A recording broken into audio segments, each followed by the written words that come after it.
Jacques Lacan was the greatest French psychoanalyst of the 20th century. He was also something that's come to feel rather odd, an intellectual celebrity, as much of a focus of gossip and curiosity as a pop star. He hung out with famous artists and writers, he had a fabulous head of hair, he attracted beautiful women. Jacques-Marie Émile Lacan was born in Paris in 1901. His father was a successful businessman, a major figure in the emerging soap industry. His mother was a pious Catholic. His elder brother became a Benedictine monk, but Lacan stopped believing in God at a young age. He became obsessed instead with philosophy and mathematics. At the age of 15, he wallpapered his bedroom with pages torn from Spinoza's Ethics. At university, he studied medicine and specialized in psychiatry. Lacan wrote many essays and published transcripts of the seminars he gave. He liked to present his ideas in highly complex ways and often deployed mathematical equations and diagrams. He didn't write very clearly, but beneath the complex surface, Lacan made some extremely useful additions to our understanding of ourselves. Lacan was deeply interested in an event that occurs in the life of every child, the first time that they recognize themselves in a mirror. They have the hugely distinctive and strange experience, which no dog or chicken has ever had, of looking at their own reflection and thinking, "That is me?" Crucially, the moment, which Lacan called the mirror phase, can feel very unsettling because the face in the mirror doesn't necessarily look as we feel. Inside, we are a formless, continuous stream of consciousness, made up of speeding thoughts, desires, and images. We are polysexual, chaotic, ever-changing, and ambivalent to the core.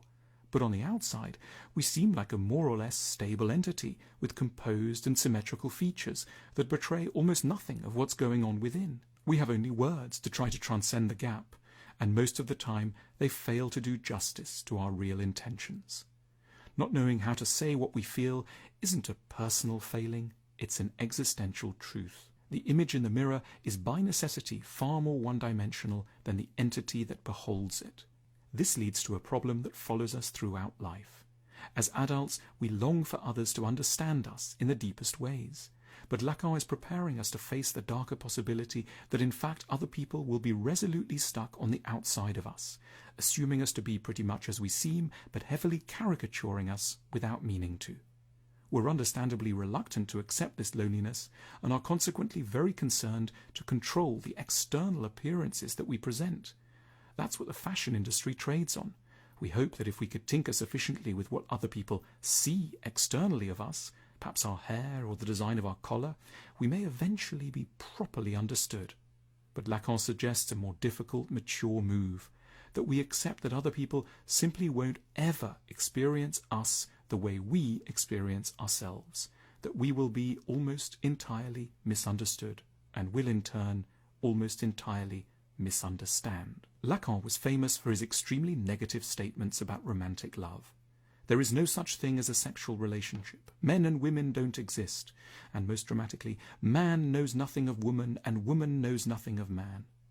Lacan was trying to get an unpopular yet critical fact about romantic relationships, the extent to which we don't truly comprehend our lovers and simply peg a range of fantasies drawn from childhood experiences to their physical forms.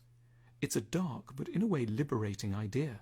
It invites us not to be upset when we don't feel a perfect rapport with someone who initially seemed like a soulmate, and it recommends that we certainly don't rush off in search of some more ideal partner if we're feeling less than perfectly understood. The connection we worry that we've lost is something we never actually had. Our relationship hasn't gone wrong through folly, error, or bad luck. It's following the ordinary path of love, which is to come to an awareness of its own fundamentally illusory nature.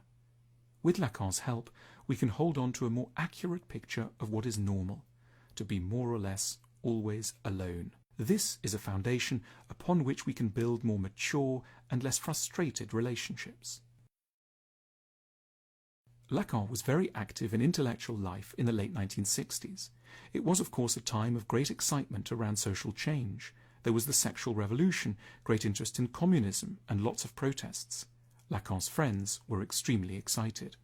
Lacan sympathized, and yet when he saw the increasing numbers of student protesters, he told them, "What you aspire to as revolutionaries is a new master, and you will get one." Lacan suggested that though we believe ourselves to be democrats, most of us are remarkably interested in finding and then worshipping authority figures who will promise us the earth. We desire to have someone else in charge who can make everything okay, someone who is, in a sense, an ideal parent, and we bring this peculiar sounding bit of our psychological fantasies into the way we navigate politics. For Lacan, the truly talented politician isn't the one who knows how to whip up the crowd and ignites their semi-conscious, childlike dreams of perfection.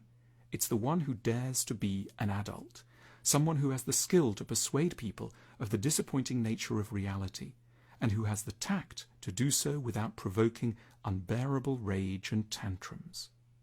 Lacan never stopped trying to communicate a very difficult fact: what odd, immature and lonely creatures we are.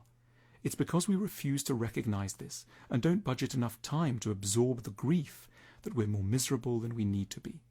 Lacan constantly tested new and often unconventional methods to try to make psychoanalysis a greater part of our lives. He saw it as the natural place to wrestle with the conundrums of being human. He didn't like to call his clients patients because he didn't want them to think of themselves as sick or unusual. The only qualification for coming to analysis was to be human. Lacan thought a session could be quite short, sometimes just 5 minutes, if that's how one happened to be feeling. He even allowed his barber and pedicurist to visit while he was conducting analytic sessions. He wasn't doing this to be provocative, but rather because he was interested in exploring how insights might be delivered in a more relaxed way, so that they could reach many more people.